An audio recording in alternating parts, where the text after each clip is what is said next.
Votre bulletin d'information communale, BIC.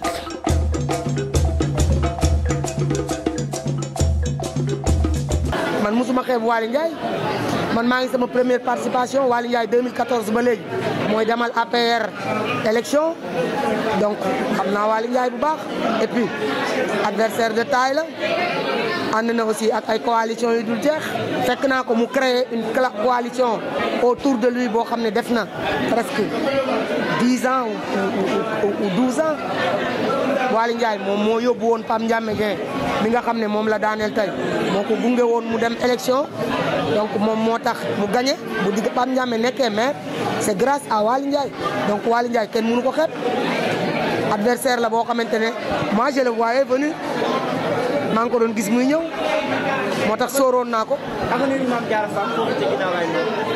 man première participation laa nekk te démb wone na ni ginnaaw raay wax dëgg yàlla am na fuñ ma teg xëy na da ngay dem sax ci ay nit di wax ñu ne la boo yëkkati woon sa loxo ci teel kenn du yëkkati loxoom boo teeloon a yëkkati sa loxo kenn du yëkkati loxoom parce que suñu waajur am na lu mu fa def ñun aussi am na lu mu fa def loo xamante ne tax na nit ñi bëgguñu te résultat démb bi wane na ko première participation seconde derrière le vainqueur raw Benno Bokk Yaakaar loolu yombul ci élection ba dernier résultat yi ma jot donc jàpp naa ni élection bu baax la pour man te itam ñi nga xamante ne ñoom ñooy waa parti démocratique sénégalais yawoon parce que élection coalition moom boo ci xasee ba génn bokkatuloo ca parti ba ndax fii suñu règlement intérieur parti démocratique sénégalais dafa ne article 3 ak article 4 lépp koo xamante ne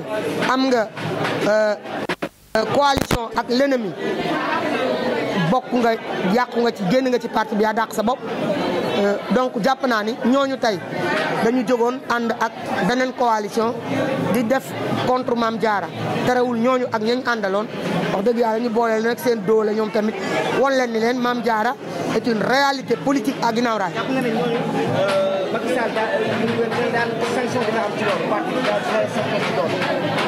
loolu moom ci parti bi rek lay dépendre parce que Ablaye Wade ku baax la ku yaatu la ku nangu la mais ñun aussi réalité politique lañ ci Sénégal ñun ñàkkuñu fayda kii lañ ñu tuddati jeeg bu ñu ni xale yi naan jeeg boo xamee ku ko nopp bu ne bëgg na ko nopp lañ mais ñun on a choisi Ablaye Wade ak deret ak bëgg ak yëg di sentir Ablaye Wade ñun Ablaye Wade bu ne woon muus mii mooy suñu candidat ñu topp ci ginnaawam donc ñun Ablaye Wade bu dee ñun ñooy candidat ku toppul ci suñu ginnaaw ànd ak ñun liggéey c'est que bëgguloo Ablaye Wade ñun nag langue politique yi dootuñu ci toog ak ku bëggul Ablaye Wade balaa ci yàgg ñu xooli leneen jàpp naa ni man Ablaye Wade li muy jaboot loolu mosu ko nangul kenn te du ko nangul waa ginnaaw raay noonu loolu nag ci Ablaye Wade lay dépendre mooy def choix am entre ñi ko bëgg toog di ko xaar lu mu décidé ñu nangu ak ñi nga xam ne dañ ko contre ba teg lu mu contre ñu xeex te c'est pas la première fois c'est la deuxième élection que Ablaye Wade di teg nit ñoom ñuy dem di ànd ak benn candidat saa yi ñu bàyyee ñu ñëwaat ñu bàyyi leen ci parti bi bii nag moom du am du jàll bii du jàll bii moom am na alternative. waaw kii wax na ma ni ma ndax félicité nañu le vainqueur maay candidate bi njëkk a félicité Valdiodio Ndiaye tey à 6h30 du matin parce que démb ci guddi dañ ko woo ko parce que heure bi ñuy am résultat première tendance yi mi ngi nekkoon vers 4h et quelques pour ñu xam ni école bi gën a mag soo ko gañee ginnaaw raay bi mu ko gañee dañ ni kon moom mooy gañee c'est sûr parce que yi ci des score yi bëriwul mais quand même xamoon nañu résultat yi ñu woo ko jotuñu ko tey 6h30 heure julli ñoo ko njëkk a woo parce que Waly aussi di suñu ennemi suñu frère la lu yàgg la loolu lu yàgg la moom xam na fi ma ko féete.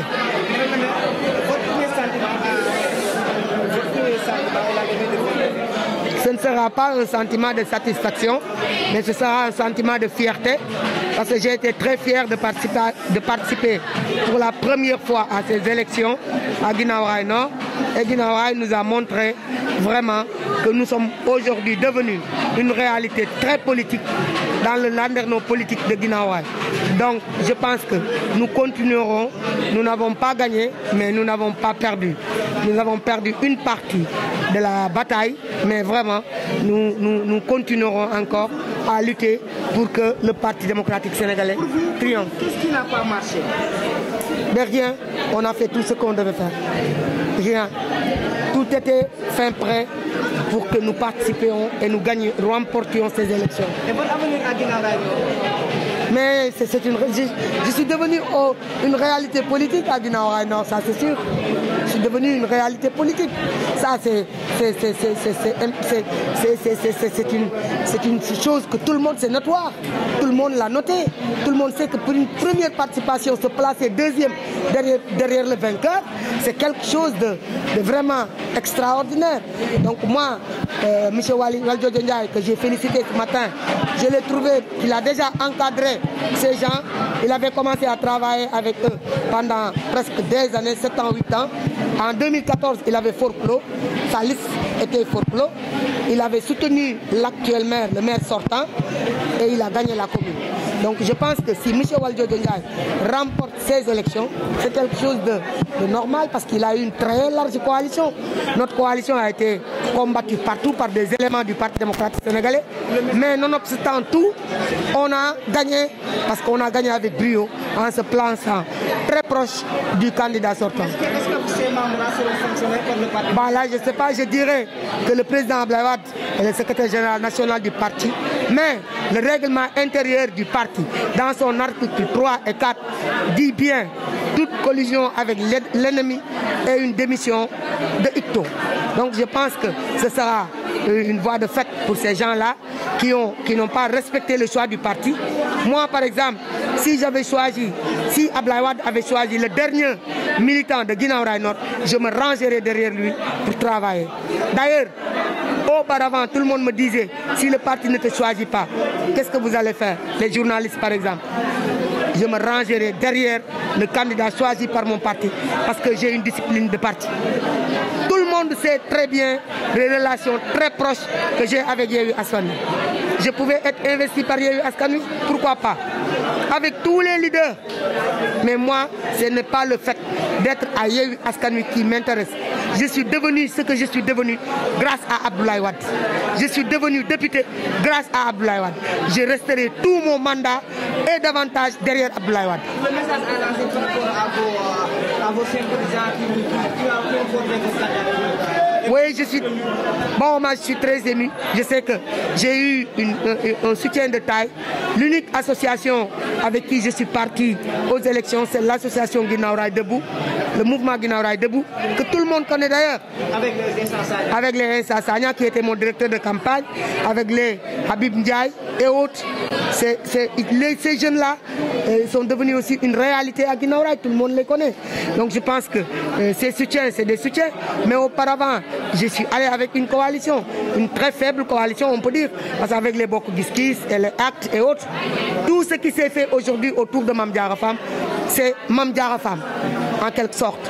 Parce que moi, je ne suis pas parti avec l'appareil du Parti démocratique sénégalais. Mais je suis parti avec mes fans, mes sympathisants, mes amis, mes parents, mes voisins. Je suis parti et je suis arrivé là où je suis aujourd'hui. Merci beaucoup.